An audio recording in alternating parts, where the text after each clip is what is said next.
Je ne vais pas essayer de ne pas être trop long en attendant que le ministre Besson arrive, mais d'après les nouvelles que j'ai, son avion était déjà en train de se poser il y a 10 minutes. Je voudrais, avant que nous partions, attirer votre attention sur le fait qu'à l'intérieur de vos cartables, il existe un livre blanc, qui retrace nos propositions. Je sais que, comme on l'a fait remarquer, certaines de ces propositions existaient déjà, il y a longtemps. Elles ont été défendues, mais sans le savoir, nous avons pu les redécouvrir.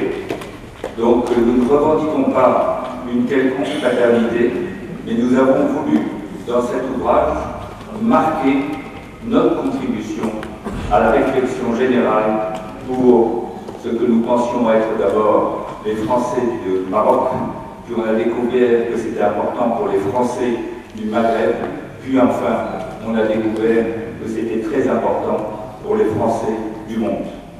Et donc ce livre essaye de reprendre les travaux de chacune des commissions, essaye de promouvoir ce que j'appellerais aujourd'hui l'esprit de Casablanca.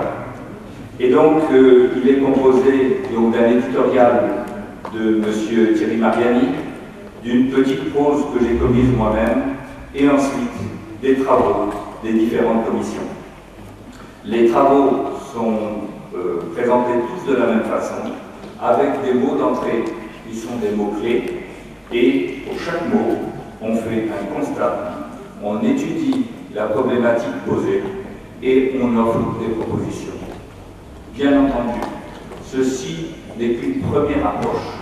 Nous ne voulons pas dire que c'est la dernière et que cet ouvrage est parfait.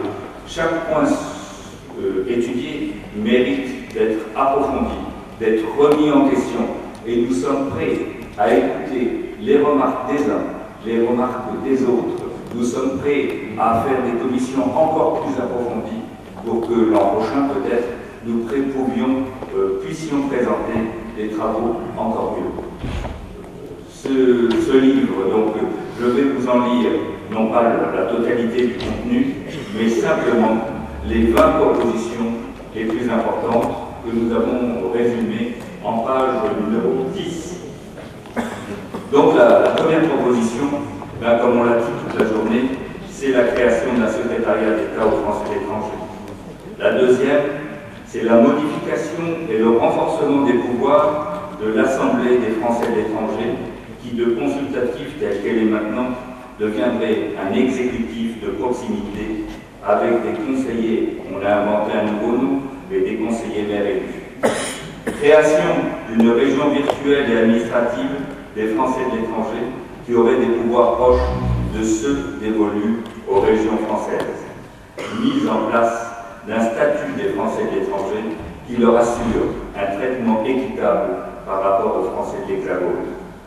Le lancement d'une étude approfondie sur la diaspora française de façon à mieux la connaître, à définir son apport social, culturel et économique et à contribuer à l'élaboration d'une politique proactive tentant à la développer et à promouvoir le partage des meilleures pratiques.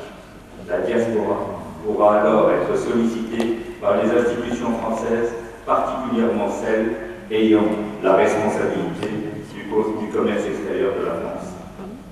La création des VIE seniors pour permettre à des salariés seniors bénéficiant des ACDIC de mettre leurs compétences au service des entreprises françaises voulant se développer à l'export, mais qui n'ont pas les moyens de supporter les premières années d'une activité souvent déficitaire.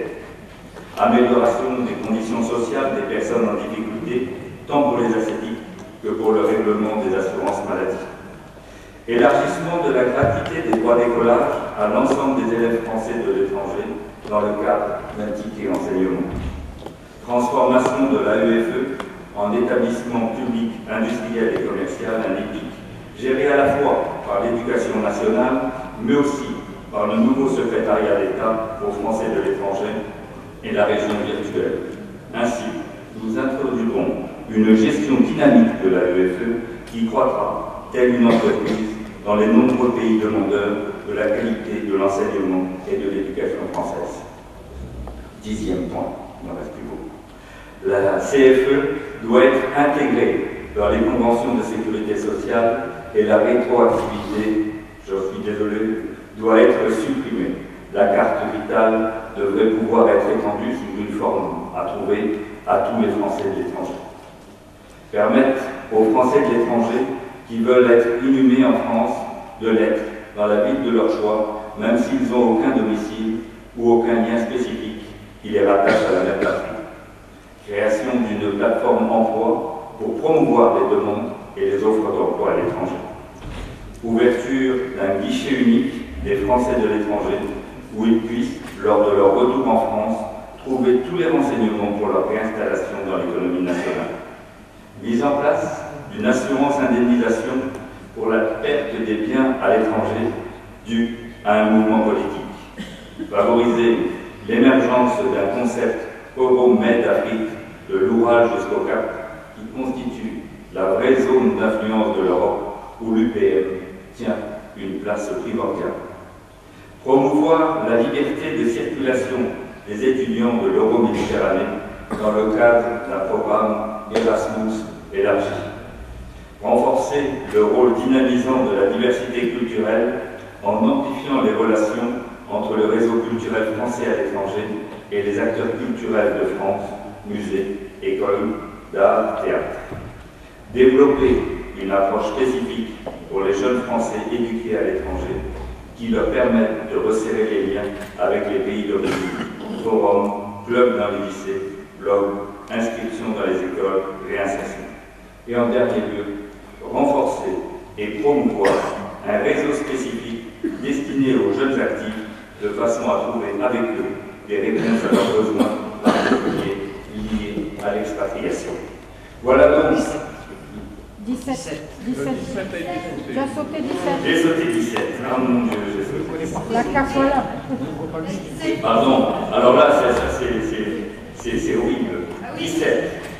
17, en fait, c'est un chiffre très important pour moi, c'est un jour, le jour de mon anniversaire. Sous le contrôle de l'Agence française pour l'adoption, établir une correspondance d'ordre juridique entre la kafala du Torah et l'adoption simple. Merci.